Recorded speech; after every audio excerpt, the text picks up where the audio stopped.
Bonsoir. L'année 2022 s'est ouverte et la crise liée à la Covid-19 également poursuit son petit bonhomme de chemin. Et nous nous retrouvons encore cette année pour ce deuxième numéro pour la suite de la sensibilisation contre la maladie. Et pour ce deuxième numéro de l'année 2022, nous sommes sur ce plateau avec Dr Yobé Yakwa. Il est médecin généraliste, médecin chef Golf 1. C'est-à-dire dans la localité de Baie. Docteur Yakwa, bonsoir. Bonsoir, madame. Bonne et heureuse année à vous. Vous aussi les meilleurs, de santé, de paix dans le foyer. Merci beaucoup. Nous avons également le médecin chef Golf 4, responsable du CMS à motiver, médecin généraliste. Il s'agit du docteur Priska Rodalo Talbousma. Docteur Talbousma, bonsoir. Bonsoir, Madame Anita. Et bonne et heureuse année à vous. Heureuse année à vous aussi. Santé, qu'on ne revienne plus vous parler de Covid en 2023. Merci beaucoup. Et nous avons également sur notre plateau le chef section de la surveillance des maladies à potentiel épidémique à la division de la surveillance au ministère de la Santé. Il s'agit de Dr Gaga Maouli Eto. Docteur Eto, bonsoir. Bonsoir. Et bonne et heureuse année à vous aussi. Merci à vous pareillement. Et on souhaite que la Covid-19 soit derrière nous très vite. Vraiment, très vite, surtout pour le bonheur de notre population.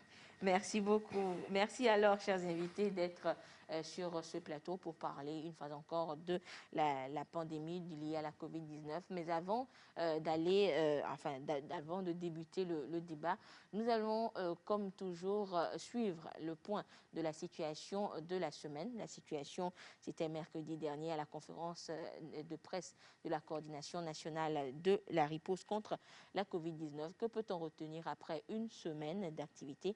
Eh bien, nous voyons cela dans ce reportage de Clarisse Atikle.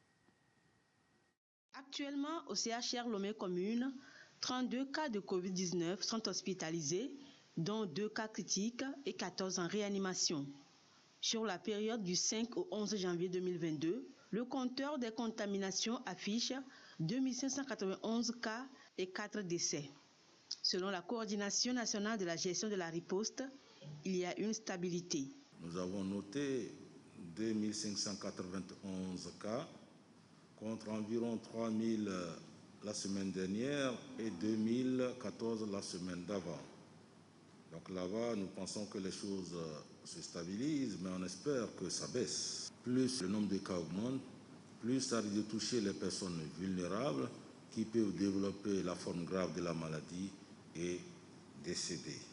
Les préfectures de Tchaoudjo, Kloto, Lac, qui présentaient des cas de contamination en hausse, se sont également normalisées, tout comme les clusters identifiés au niveau de certaines sociétés, en l'occurrence la nouvelle société cotonnière du Togo, NSCT. Pour la coordination, il faut miser beaucoup plus sur la vaccination. Plus de 2 millions de doses de vaccins sont encore disponibles. Et l'immunité collective ne sera atteinte que si 60 à 70% de Togolais sont totalement vaccinés. Le nombre total de ceux qui ont eu leur première dose, tous vaccins confondus, tourne autour de 1 403 418, environ 35%. Pour ceux qui ont eu leur deuxième dose, ils sont autour de 1 47 335, soit un pourcentage de 26% de l'objectif. Nous appelons ceux qui ne sont pas encore vaccinés d'aller se faire vacciner rapidement pour qu'on puisse reprendre les activités. La troisième dose ou la dose de rappel est également disponible dans les centres de vaccination. 10 000 personnes en ont déjà reçu. Elle se fera dans un intervalle de 6 mois pour tous les vaccins, à l'exception de Johnson & Johnson, qui se fera en 2 mois. Voilà donc le point de la situation, c'était mercredi dernier. Alors, docteur Talbousma, avant les fêtes, on enregistrait des cas qui ne cessaient d'augmenter, des cas positifs à la Covid. Nous avons passé le cap des fêtes, mais nous nous retrouvons avec 2591 cas cette semaine, et c'était mercredi là, et contre 3000 la semaine dernière. Alors, si on demandait par exemple de dresser le bilan des fêtes, on dira que, disons que la situation après fête est catastrophique ou elle a été plus ou moins gérée.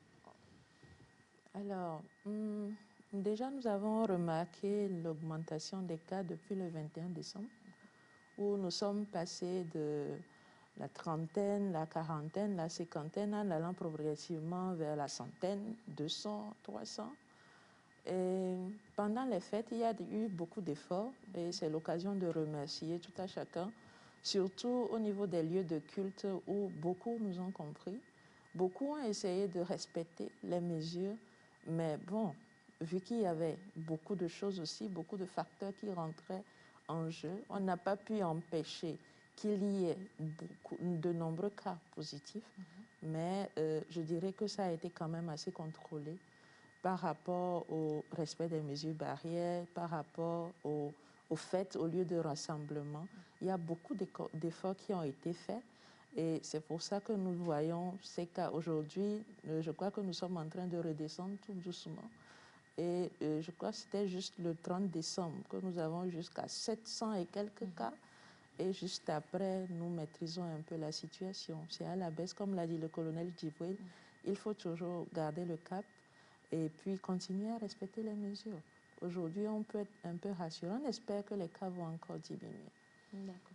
Alors, docteur Yakwa, on va dire que durant les fêtes, disons que les mesures prises par le gouvernement ont porté leurs fruits, on va dire.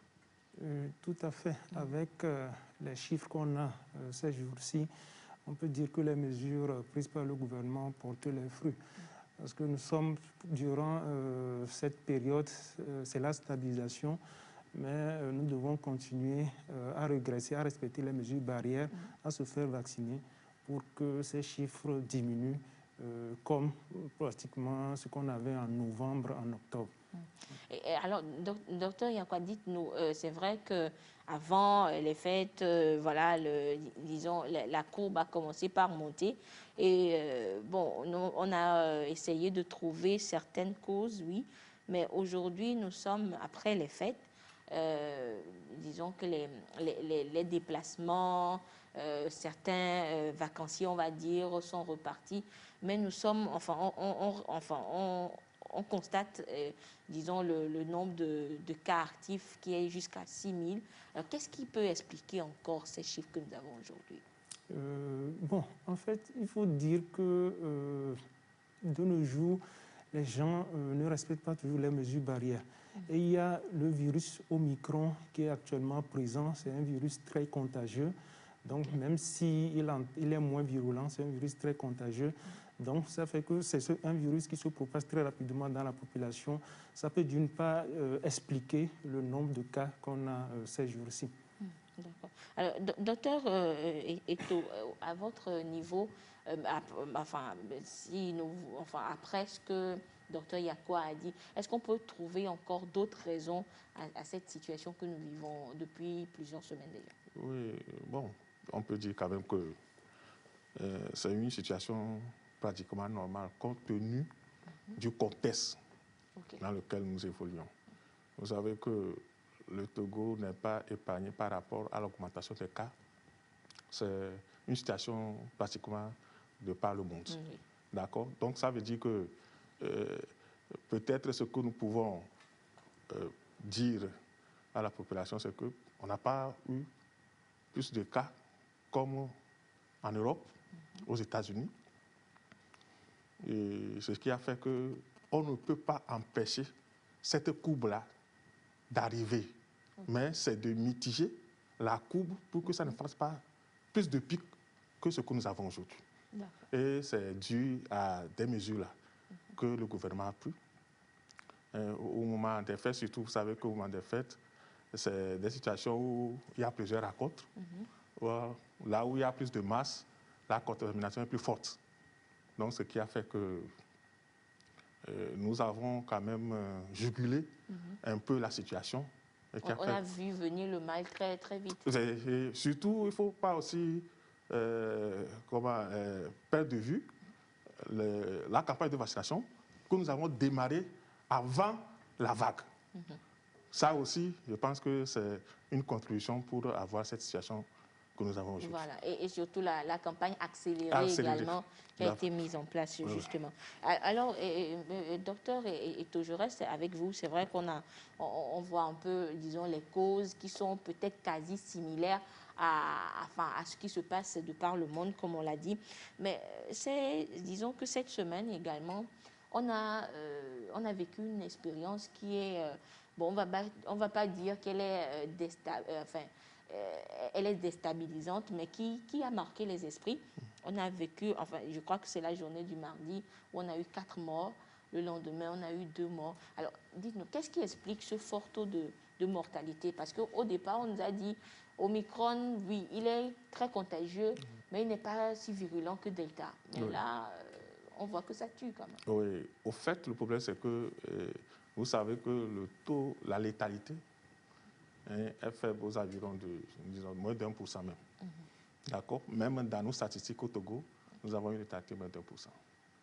Mais n'oubliez pas que lorsque le nombre augmente, ça veut dire que le cas, la létalité aussi va augmenter. Okay. Si vous avez 1% de décès, ça veut dire que lorsque vous avez 100 cas, on prévoit avoir un décès. Si vous avez 3000, vous multipliez ça par 30. C'est ça le vrai problème. Donc, ce n'est pas parce que l'Omicron ne tue pas, mais c'est lorsque vous avez plus de cas, on a tendance à avoir plus de décès. C'est comme ça qu'on peut expliquer. Sinon, ce n'est pas dû à la variante Omicron. D'accord. Si c'était Delta, vous avez vu, au moment de Delta, les décès étaient plus énormes par rapport à Omicron, à la période de Omicron. Donc, c'est comme ça qu'on peut l'expliquer. D'accord. Alors, docteur Talbousma, c'est vrai que, bon, on a suivi le reportage qui nous dit que au niveau du CHR, par exemple, les cas graves seraient on aurait 32 personnes hospitalisées avec des cas plus ou moins plus graves les uns que les autres. Mais est-ce que cela veut dire, avec le chiffre qu'on a, plus de 6000 cas actifs, est-ce à dire que nos centres de prise en charge ou nos centres de santé sont déjà débordés? Alors, pas du tout, parce que à la vague passée, si je me rappelle bien, on était dans cette période où le CHR était débordé. Quand on était dans cette même phase-là, le CHR était débordé, on avait beaucoup de cas actifs. Il y avait assez de cas aussi dans les cliniques, au CHR et aussi au niveau du CHU. Mais aujourd'hui, juste 32 cas qui sont en train de gérer au niveau du CHR Lomé Commune. On peut dire que les capacités ne sont pas encore dépassées. Et nous, ça nous rassure parce que c'est vrai que par les décès, ça choque. Et il faut noter que les décès, c'est pour les personnes non vaccinées. Toujours. Ce sont les personnes qui n'ont pas été vaccinées. Et on dit que les doses de vaccin, en fait, c'est pour une barrière au niveau de notre corps. Mais si vous n'avez pas de barrière, le virus va faire ses dégâts. Même si c'est un virus plus ou moins non virulent, comme plus ou moins non virulent, il a la porte ouverte, il peut faire tout ce qu'il veut. Donc, dès que vous vous protégez, on a une grande population qui a été vaccinée à Lomé, ce qui fait qu'aujourd'hui, on a beaucoup de cas symptomatiques actuellement. Et il y a beaucoup de gens qui viennent d'eux-mêmes en tant que suspects. Même quand vous regardez dans les résultats, il y a beaucoup plus de suspects que de voyageurs qui viennent, ils prennent les traitements et ça va. Heureusement, ils n'ont pas besoin d'hospitalisation. Donc, vous pouvez être rassurés qu'au niveau du CHR aujourd'hui, les capacités ne sont pas dépassées. Il y a encore de la place, mais nous espérons que ces places-là ne seront pas occupées d'ici là. Voilà, c'est la prière de tous les jours et c'est la prière de vous, professionnels de la santé, justement. Docteur Yakwa, dites-nous, au niveau on va parler peut-être de votre circonscription, on va dire. Alors, au niveau de Baie, alors, quelle est la situation? Parce que, disons qu'en fin d'année, il y a eu un phénomène qui s'est produit, sûrement que vous aussi, vous l'avez vécu, cette vague de grippe, teintée de palu qui a soufflé et qui continue de souffler. Alors que les gens ont dit, oh, dès que tu as un peu de grippe et de palu, sûrement que c'est Omicron qui est passé. Alors, est-ce que vous, au niveau de Baie, vous avez reçu peut-être cette affluence de personnes qui auraient ces symptômes-là? Et est-ce que, si oui, automatiquement, vous les avez soumis peut-être au test PCR? Comment ça s'est passé? On a reçu en consultation ces genres de personnes qui présentaient ces symptômes et nous les avons prélevés. Okay. Voilà. Donc ces patients ont été envoyés à l'Institut d'hygiène où ils ont été prélevés. Donc certains sont revenus positifs, d'autres sont revenus négatifs. Donc, est-ce que, docteur, selon vous, cela est dû peut-être à la saison que nous vivons? C'est vrai que l'harmattan est plus ou moins présent avec la poussière. Et comme nous ne respectons pas les mesures barrières, c'est-à-dire on ne porte pas de masque et tout, est-ce que cela a pu causer également? Oui, je peux dire oui, parce que l'harmattan aussi favorise la grippe. Donc c'est l'une des explications qu'on peut donner à cette situation. D'accord. Docteur Talboussman, au niveau de la motivée, alors quelle a été l'ambiance, on va dire? Disons que ça a été la même chose. Ça a été la même chose, mais ce que moi j'ai remarqué particulièrement, les gens disent non, laissez-nous tranquilles. D'habitude, on observe ces cas de grippe-là. Quand l'harmattan est là. Quand l'harmattan est là, donc laissez-nous avec ces histoires de Omicron, de Covid, donc c'est une grippe normale. Alors je me pose la question, si vraiment nous respectons les mesures barrières et que chacun portait son cas et ses cache-nez, comment cela se fait que on a encore cette augmentation de cas, on a encore ces gens qui sont contaminés? La grippe, je l'ai eu, ça secoue pas mal. Ça secoue énormément. Et quand vous ne vous protégez pas, il faut juste porter même les cache-nez à la maison parce que vous éternuez et vous partagez le germe. C'est vrai, il y a la période. Mais quand on regarde ce nombre de cas-là qui augmente, le professeur l'avait dit, il y a au moins 25% qui revient à Omicron. Et il n'y a pas qu'Omicron. N'oubliez pas que nous avons les autres variants aussi qui font rage. Il y a Delta qui est là, qui fait encore rage. Donc, c'est un mélange en fait. Nous ne pouvons juste pas dire que la période fait que c'est juste comme ça. Et au niveau d'Amoutier, comme je l'avais dit, nous avons beaucoup de gens qui viennent pour demander le test.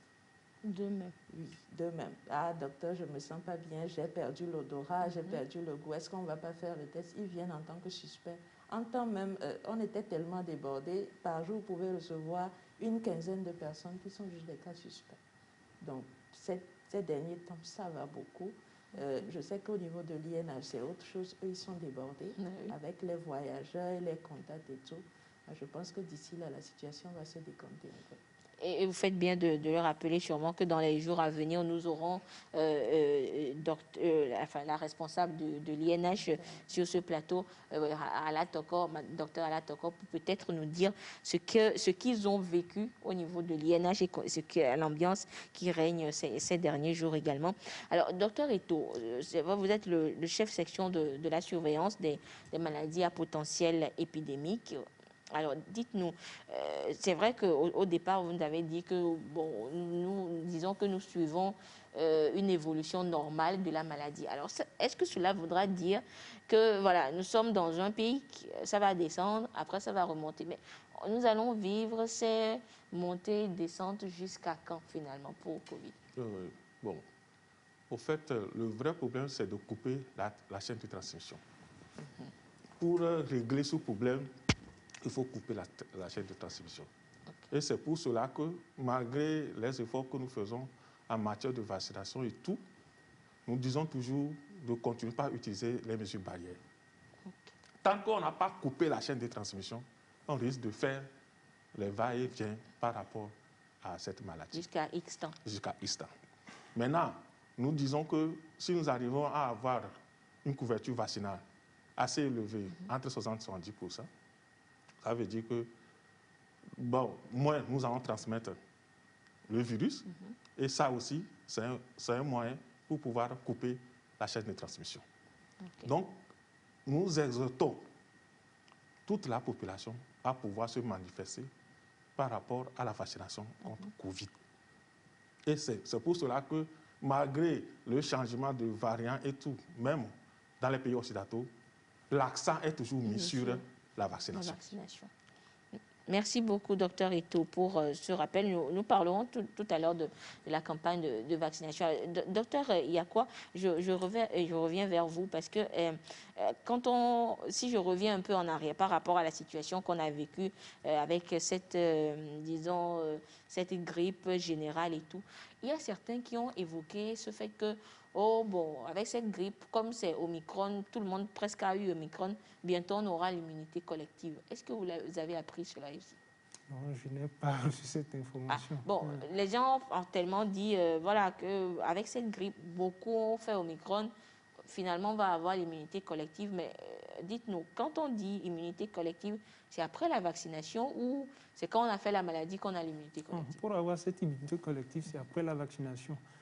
Et selon le reportage, il faut au moins 60 à 70% de la population qui doit être vaccinée pour qu'on ait cette immunité collective. D'accord. Donc ce n'est pas quand on fait la maladie qu'après on a l'immunité collective. Non. Bon, non, il faudrait que vous, professionnels de la santé, vous le dites vraiment pour que peut-être ça rentre dans les oreilles des populations.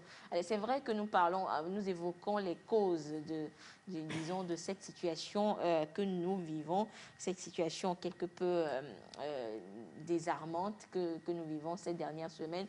Mais on évoque également une sorte de fusion entre les variants. On parlerait même de Omicron et de Delta, Deltacron, qui serait encore apparu ces derniers jours. Alors, qu'en est-il concrètement? Je vous laisse sur ce reportage et nous revenons sur ce plateau avec les professionnels de la santé.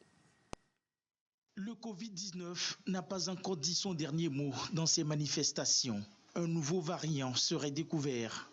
Deltacron, c'est le nom du possible nouveau variant qui serait la combinaison des variants Delta et Omicron.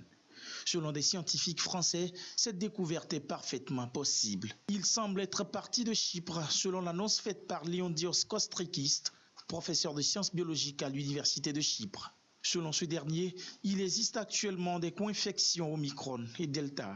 D'après le Cyprus Times, journal chypriote, 25 cas ont été identifiés, dont 11 proviennent de personnes hospitalisées à la suite d'une contamination au Covid-19. Dans les colonnes du journal, le médecin avance que la fréquence des mutations était plus importante parmi ceux qui sont à l'hôpital, ce qui peut conduire à penser qu'il y a une corrélation entre Deltacron et les hospitalisations. Ce nouveau variant sera-t-il plus pathologique ou plus contagieuse que les autres?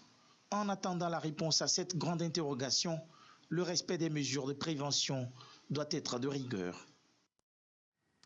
Voilà donc la situation qui se présente. Alors, docteur Talbousma, c'est vrai, on a Deltacron. Bon, c'est vrai, nous avons suivi le reportage, les études sont faites et tout, mais doit-on s'inquiéter ou pas?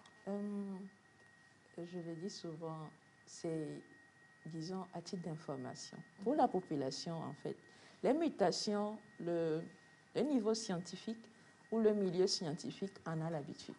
Okay. Ce n'est pas la première fois que nous voyons des mutations de virus, etc. Bon, c'est juste que... le niveau scientifique en a l'habitude, mais nous, la population, oui, on n'a pas l'habitude. Je vais expliquer. Et c'est parce que ce virus-là est un peu...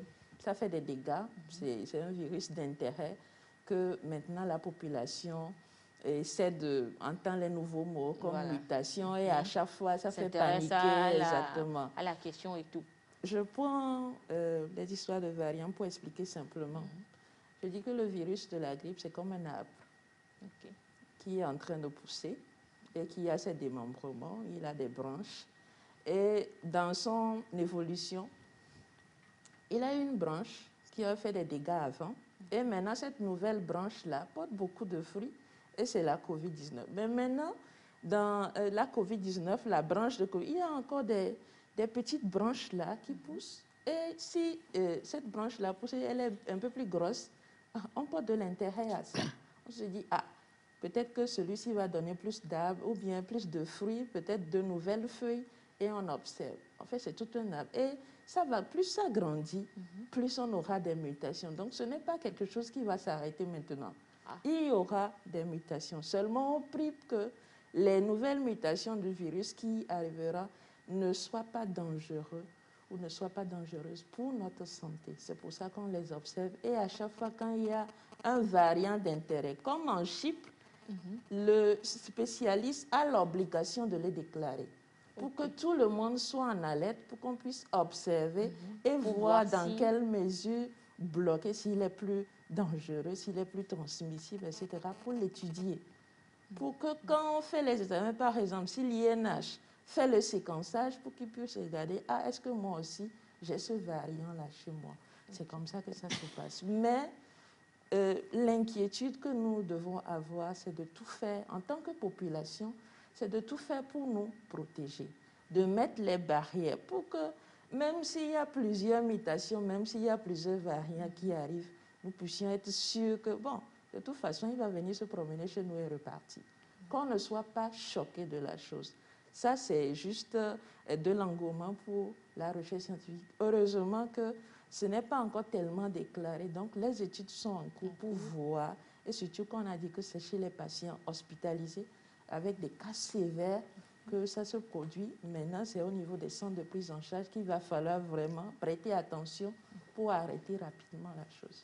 D'accord. Et docteur Talousma, justement, vu qu'on dit que c'est enfin, le cas est plus présent chez les personnes hospitalisées, bon, on prie pour que cela n'arrive pas chez nous, mais est-ce que cela ne va pas créer peut-être une sorte de peur pour ceux qui se feront hospitaliser? Enfin, ces personnes malades-là, ou bien les familles des personnes malades, vont se dire, mais si on doit hospitaliser la personne et qu'elle doit aller choper encore un autre variant, autant rester à la maison. Non, il ne s'agit pas d'aller choper le variant en hospitalisation. Okay. On le chope avant d'y entrer. Okay. Donc, c'est de l'intérêt. Voilà, ça se développe plus là. Si vous en avez, que vous avez, par exemple, des comorbidités, ça complique en fait votre situation. Et on a dit que c'est en Chypre. Ça doit venir d'abord avant qu'on ne soit contaminé. Donc, pour le moment, au Togo, nous sommes sûrs d'avoir le Omicron, nous sommes sûrs d'avoir les Delta, nous sommes sûrs d'avoir les autres. On met juste les moyens pour se protéger afin que ça n'arrive pas. D'accord. Merci beaucoup, docteur Talousma. Docteur, il y a quoi? Alors, au niveau de vous, votre zone, est-ce que, disons, cette annonce d'un variant fusionné est arrivée aux oreilles disons, des patients qui arrivent à votre niveau? Et est-ce qu'il y a de l'inquiétude? Les gens vous posent des questions? Effectivement, lors des consultations, des patients vont poser la question qu'ils ont effectivement appris qu'il y a un nouveau variant qui est arrivé. Et la première question, est-ce que c'est déjà au Togo? Voilà. Donc, bon, nous les rassurons qu'au jour d'aujourd'hui, on n'a pas encore détecté le variant Delta Cron au Togo. Et bon, le conseil que nous leur donnons, c'est de se faire vacciner, voilà, et de respecter les mesures variantes. D'accord. Alors, je reste avec vous justement, docteur Yakwa. C'est vrai que, disons que c'est la première fois que nous vous recevons sur notre plateau. Alors, nous allons profiter pour découvrir justement comment se passe ou bien comment se déroule le travail au niveau disons, de votre district ou de votre circonscription. Alors, dites-nous, qu'est-ce que Covid a changé dans vous, votre façon de travailler au niveau de Baie? Oui, en fait, Golfe 1, je suis dans la commune sanitaire du Golfe 1, donc, qui regroupe 5 formations sanitaires. Okay. Il y a le CMS Bepota, le CMS Adapame, le CMS Katanga, l'hôpital de Baie et Bénédi. Alors, il faut dire que dans nos habitudes, beaucoup de choses ont changé. Donc, par exemple, quand vous venez, le personnel porte systématiquement les masques. Donc, il y a le lavage des mains qui se fait avant d'entrer dans les formations sanitaires. Et il y a aussi la détection de la prise des températures. Bon, globalement, c'est ce qui se fait. Donc, mais nous essayons aussi de respecter la distanciation physique entre les patients lorsqu'ils viennent en consultation. Alors, est-ce que le travail est devenu plus difficile, plus compliqué pour vous maintenant? Oui, je crois que le travail est devenu plus compliqué par rapport à avant. Voilà. Parce que chaque patient qui vient, nous prenons en tout cas toutes les précautions pour que le patient ne soit pas exposé et que nous aussi, nous ne l'exposons pas à la maladie. Voilà. D'accord. Alors, en tant que, disons, chef, enfin médecin-chef de la zone, on va dire, alors est-ce que enfin, disons, quels sont les moyens dont vous disposez pour peut-être vous assurer que toutes les mesures sont respectées, qu'il n'y a pas de laisser-aller, qu'il n'y a pas de relâchement dans le respect des mesures barrières? Alors, il faut dire que là où je suis, au CMS Begbota, nous travaillons en collaboration avec les assistants d'hygiène, donc qui, chaque matin, font pratiquement le tour des différents services pour voir si effectivement tous les patients portent des masques. Si à l'entrée, on va vérifier aussi si les gens se sont lavés les mains avant. Et est-ce que, surtout, docteur, il faut rappeler que si le dispositif est bien en place, il y a de l'eau, il y a du savon. Tout à fait, oui. Ce dispositif est bien mis en place. Donc, nous avons chaque fois de l'eau et du savon. Et chaque malade qui doit entrer dans la formation sanitaire doit forcément se laver les mains. Voilà. Et dites-nous, c'est vrai que vous avez parlé de ces personnes à qui vous avez fait des prélèvements. Alors, est-ce que au niveau de la commune Golfe 1, on a détecté plus de personnes contaminées ou... Oui, il faut dire que ces derniers temps, nous avons détecté plus de personnes contaminées. Okay. Donc, il y a eu un relâchement au cours de la période des fêtes. Donc, c'est ce qui fait que le nombre de cas a pratiquement explosé dans la commune. D'accord. Alors, docteur Eto, à votre niveau, c'est pour vous demander justement, quand on parle disons, de variants fusionnés, au niveau de la surveillance des maladies, quelles sont les dispositions que vous prenez? Est-ce que cela vous met en alerte maintenant et vous redoublez encore de vigilance justement pour voir si éventuellement il y aurait un risque d'avoir ce variant-là chez nous? Oui, je pense que chez nous, non, ce que nous faisons, c'est de faire en sorte qu'on puisse avoir, pratiquement au niveau de tous les contrées, des cas. On doit prélever des cas pour voir quelle est la tendance au niveau du pays.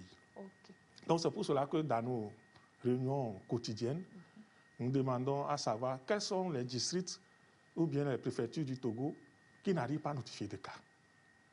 Parce qu'on ne sait pas qu'est-ce qui se passe là-bas concrètement. Donc si on a les informations pratiquement dans tous les districts ou bien dans toutes les préfectures du Togo, nous avons à peu près la tendance de ce qui se passe dans le pays. Et les résultats de l'INH nous donnent à peu près quelles sont les variantes dont nous avons dans le pays et qu'est-ce qu'il y a lieu de faire. Okay. C'est comme ça que nous fonctionnons. Donc, pour avoir les variants, c'est l'INH qui nous donne l'information. Ok, dans les prélèvements de tel et tel, nous avons trouvé ceci par rapport. Et ça se marque que l'équipe qui doit riposter par rapport à ça par le relais. D'accord. Donc, docteur Eto, est-ce que cela voudra dire que vous avez, disons, des démembrements ou bien des représentants dans chaque localité, ou comment vous faites pour, justement, pour ces zones, par exemple, qui ne déclarent pas de cas, ou peut-être on va dire qu'on ne fait pas de tests pour savoir si, justement, il y a des cas ou il n'y a pas de cas. Alors, quelles sont les dispositions que vous prenez? D'accord. Donc, il faut dire que d'abord, nous avons une réunion hebdomadaire avec toutes les préfectures du Togo, les jeudis, pour analyser un peu ce qui se passe en matière de surveillance. D'accord. Donc, si dans ce cas, nous interpellons les préfectures qui n'arrivent pas à notifier, pour dire attention, voici la tendance, mais chez vous, on ne sent rien, on ne sait pas si ça existe ou ça n'existe pas. Et lorsque on les amène à comprendre le bien fondé, et après, ils notifient des cas et qu'ils nous envoient. Et ça nous permet d'avoir vraiment le schéma du pays. Donc, on les interpelle, nos acteurs. Donc, nous sommes au niveau central. Nous avons nos représentants au niveau déconcentré, c'est-à-dire au niveau intermédiaire, qui sont les régions. Et nous avons nos représentants au niveau des préfectures, de même qu'au niveau des formations sanitaires. Donc, c'est comme ça que le schéma marche. Et au niveau des formations sanitaires, ils prélèvent nous avons un schéma de convoyage des échantillons pour arriver au niveau central. Nous avons des laboratoires accrédités, même à l'intérieur du pays, qui peuvent techniquer, donner l'information. Mais tout ça là est centralisé au niveau de l'INH et qui nous donne l'information globale tous les jours par rapport aux prélèvements qui ont été faits. D'accord. Donc, docteur Eto, vous fonctionnez comme un centre donneur d'alerte. Si la situation est critique ou pas, c'est vous qui C'est nous qui donnons l'information. L'information pour que la riposte se mette en place. Oui. D'accord. Alors, docteur Talbousma, je reviens vers vous. Depuis depuis le début de cette pandémie ou depuis la mise en place de la stratégie de vaccination, on ne cesse de rappeler l'importance de se faire vacciner pour se protéger. Alors, dites-nous au niveau de votre, au niveau de Golfe 4, on va dire, alors, quelle est la situation aujourd'hui quand on parle de la campagne de vaccination? Est-ce que, on ne va pas dire que toutes les personnes, disons, cibles sont vaccinées, mais quelle est la proportion à votre niveau? Actuellement, de façon générale, il y a une tendance à la baisse au niveau des sites de vaccination. Toujours Toujours. Même avec l'annonce de la dose de rappel. Disons qu'il y a beaucoup, les gens sont un peu mitigés. C'est vrai que c'est difficile de connaître un peu, de savoir où aller. Ils sont un peu perdus, on les comprend. Et puis, on a toujours l'opportunité d'expliquer. Et puis, on se demande, est-ce que, troisième dose, je prends, je ne prends pas. Troisième. Bon, jusqu'à quand? Est-ce qu'on va nous demander aussi la 6e dose? Bon, on se pose beaucoup de questions. Ce qui fait que nous sommes passés de, par exemple, il y a quelques mois, à 500 personnes vaccinées dans le Golfe 4. Aujourd'hui, nous sommes entre 100 et 200 personnes vaccinées dans le Golfe 4. Ça montre qu'il y a beaucoup de choses qui sont là, beaucoup de questionnements des populations. Et si je dois encore revenir sur les doses de rappel, quant à l'efficacité du vaccin, ça ne met pas en cause l'efficacité du vaccin. Et quand je veux illustrer un peu la chose, c'est comme si j'avais une maison et que j'ai clôturée, mais dans une zone où il y a beaucoup de voleurs. Mais pour me rassurer, je mets des barberies sur la clôture et s'il le faut encore, je mets des barres de fer, je cherche un gros chien. Tout ça, ça ne veut pas dire que la clôture n'est pas efficace. Mais il faut renforcer la sécurité tout autour de la maison. Et c'est le rôle des doses de rappel. Donc, n'hésitez pas à venir prendre. Pour ceux qui ont déjà pris leur 2e dose, ou pour ceux qui ont pris la dose de Johnson, de revenir prendre la dose de rappel. La vaccination, c'est vrai, on critique, pourquoi la vaccination? Est-ce que c'est efficace? C'est efficace, mais c'est les moyens de bord que nous avons. Nous voyons la vague arriver, nous voyons le danger arriver. Les moyens que nous avons actuellement, c'est la vaccination et le respect des mesures barrières. En attendant qu'on trouve mieux. Je vous assure que si on trouvait encore mieux, mais de la même façon que nous avons couru, les autorités ont couru pour aller chercher les vaccins, et de cette même manière-là que nous aurons la méthode la plus efficace. Mais à ce jour, nous ne devons que nous cantonner sur la vaccination et le respect des mesures barrières. D'accord. Alors, docteur, il y a quoi au niveau de Golfe 1? La situation, elle est similaire ou... Oui, c'est pratiquement la même situation. Il faut dire qu'il y a de nos jours un faible engouement de la population. Moi, je me rappelle, on vaccinait entre-temps 2000, la commune du Golfe 1, 2000 personnes par jour. Mais il faut dire que ces derniers jours, on tourne pratiquement autour de 100, 150, 200. Donc, la population ne veut plus venir se faire vacciner. Donc, ceux qui n'ont pas pris leur première dose, les gens ne veulent plus. La dose de rappel, les gens vraiment ne veulent pas venir se faire vacciner. Donc, c'est le lieu d'exhorter la population à venir se faire vacciner, car c'est la seule arme qu'on dispose pour combattre ce virus. D'accord. Docteur Yako, est-ce qu'au niveau de Golfe 4, c'est vrai qu'avant la campagne de vaccination ou lorsqu'on a senti cette baisse-là et qu'il a fallu mettre en place la campagne accélérée de vaccination, dans certaines localités, il y a eu ces rencontres avec les leaders communautaires pour ensemble organiser des séances de sensibilisation auprès des populations. Alors, est-ce qu'au niveau de Bay également, vous avez organisé ces genres de rencontres? Oui, tout à fait. Il y a eu aussi des rencontres avec les leaders communautaires de la zone du Golfe 1. Donc, il faut dire qu'ils ont beaucoup aidé à sensibiliser la population.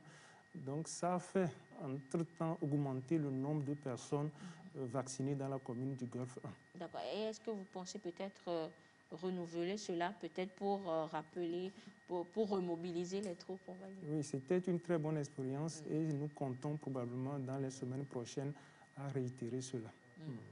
Docteur Talbousma, au niveau de Golfe 4 aussi, c'est vrai que vous étiez passé sur ce plateau, vous nous avez dit justement que vous avez rencontré les leaders communautaires. Donc, vu qu'on ne change pas l'équipe qui gagne, on pourrait rééditer l'expérience? Disons que toute cette stratégie-là a été mise en place grâce à l'OMS. Et ça a été un projet, c'est le projet de redynamisation des acteurs communautaires. C'est un projet qu'ils ont introduit, les deux préfectures du Golfe et d'Agoué ont introduit auprès de l'OMS et c'est l'OMS qui a permis de financer cette activité-là en fait. Donc maintenant, vu qu'on a fait le travail et nous avons vu les résultats, il faudrait que la communauté prenne le relais. Et la communauté, c'est par exemple au niveau de la commune de Golfe 4, la mairie se dise, ok, ce qu'ils ont fait c'était bien, il faudrait que nous aussi on puisse faire des actions dans ce sens pour encore augmenter le nombre de personnes qui se vaccinent. Si chaque mairie prenait cet engagement, c'est vrai que c'est difficile pour eux aussi de trouver les financements, mais ce n'est pas aussi compliqué parce que nous n'attendons pas, les agents de santé n'attendent pas forcément quelque chose avant d'aller sur le terrain. Donc, par des méthodes simples, en collaborant avec les agents de santé, on peut aussi encore trouver d'autres moyens d'amener les populations à aller. Et vous savez que quand c'est les autorités locales qui vont vers la population, on nous comprend plus et on accepte plus vite de venir se faire vacciner. Donc, il faut un relais. Il faut que quelqu'un reprenne le flambeau de ça pour qu'on puisse encore réactiver ces activités-là au niveau des communes. Donc, il ne faudrait pas seulement attendre que ce soit une organisation internationale qui finance un projet avant de sensibiliser les populations. Alors, docteur Eto, à votre niveau, bon, peut-être que c'est une question quelque peu personnelle, mais est-ce que vous comprenez un peu cette, disons, cette hésitation des populations à aller se faire vacciner ou ce refus de certaines personnes à aller se faire vacciner? Oui, en fait, les gens, ils donnent quand même des raisons pour lesquelles... Est-ce que ce sont des raisons valables, docteur Eto? Non, ce n'est pas des raisons, mais eux aussi, ils justifient le pourquoi ils ne se font pas vacciner. D'accord? D'abord, c'est vraiment les rumeurs des réseaux sociaux. On va être franc. Les gens ont été informés que, bon, le vaccin vraiment pose des soucis, ça fait ceci, ça fait cela, c'est ce qui fait que vraiment les gens ont une hésitation pour aller se faire vacciner. Mais vraiment, à travers cette émission, nous voulons réitérer à toute la population que le gouvernement ne peut pas mettre un vaccin pour déstabiliser la santé de la population. Ce n'est pas possible. La preuve, c'est que les gouvernants eux-mêmes se sont fait vacciner. Donc, c'est la preuve que si c'est que ça devait déstabiliser, personne ne peut pas aller se faire se tuer. Ce n'est pas possible. Et ça commencerait par la tête. Exact. Ça commencerait par la tête. Donc, vraiment, c'est un peu ça. Nous voulons dire à la population que vraiment, ne pas considérer ces rumeurs-là et de se faire vacciner parce que c'est, comme les prédécesseurs l'ont dit, c'est la seule arme que nous disposons aujourd'hui pour lutter efficacement contre ces maladies. Voilà. Ne pas se fier aux informations des réseaux sociaux et surtout faire confiance à vous, les professionnels de la santé, et faire confiance également au gouvernement. Alors, nous sommes pratiquement arrivés à la fin de cette émission de sensibilisation, mais avant de vous laisser repartir, nous allons faire le tour de plateau pour les derniers conseils à la population.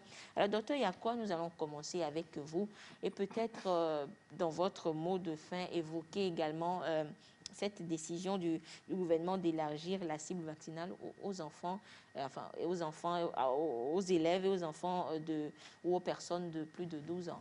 Alors, si vous avez peut-être un mot à l'endroit des populations.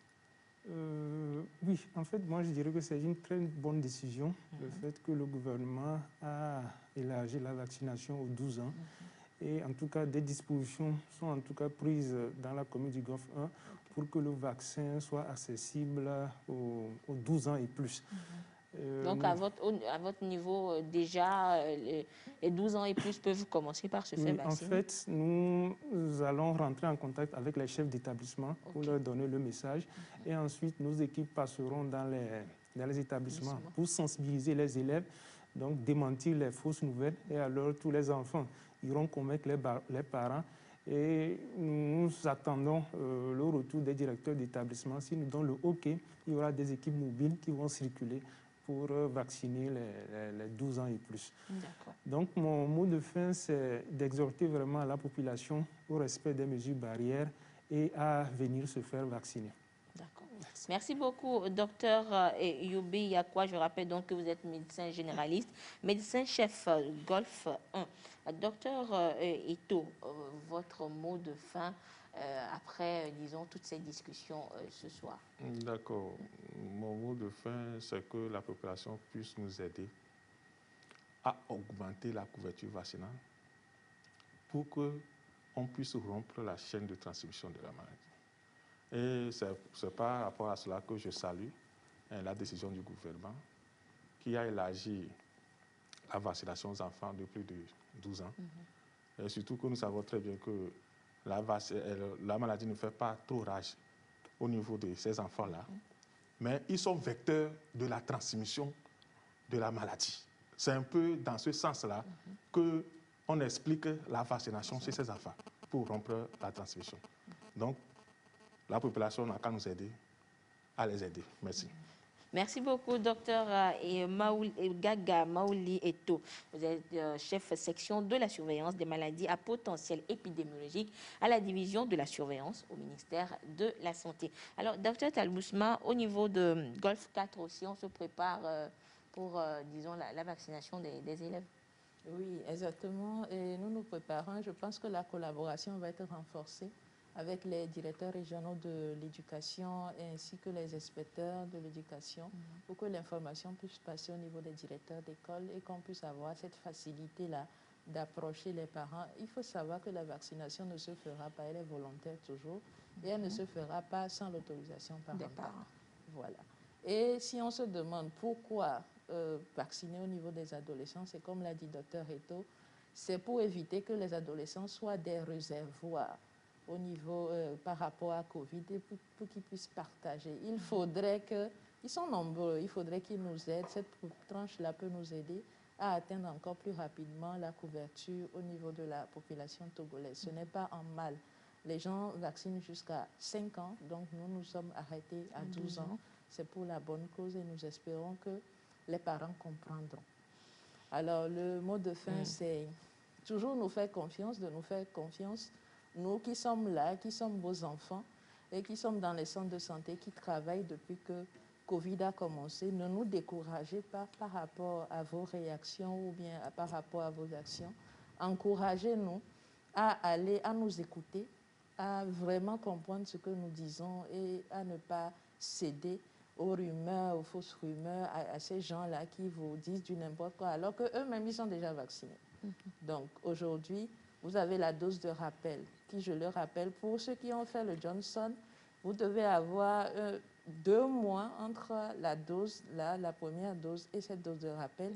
Et pour tous les autres vaccins, vous devez avoir au moins 6 mois entre la 2e dose et la 3e dose. On est là pour vous. Si vous avez des questions, approchez-vous des centres de santé et n'oubliez surtout pas le respect des mesures barrières. Merci. Merci beaucoup, docteur Priska Rodalo Talbousma, médecin généraliste, médecin-chef Golfe 4 et responsable du CMS à Moutivé. Merci à vous, chers invités, d'être passés sur ce plateau. Nous rappeler encore l'importance de la vaccination et surtout l'importance de la vaccination combinée au respect des mesures barrières pour lutter contre la COVID-19. Et nous lançons également un appel donc à tous les parents pour qu'ils puissent autoriser les enfants de 12 ans et plus à se faire vacciner. Et ce n'est qu'ainsi que nous pourrons atteindre l'immunité collective et bouter hors de nos frontières justement cette maladie qui n'a que trop duré. Merci de votre fidélité à la télévision togolaise. Nous nous donnons rendez-vous vendredi prochain à la même heure. Bonsoir.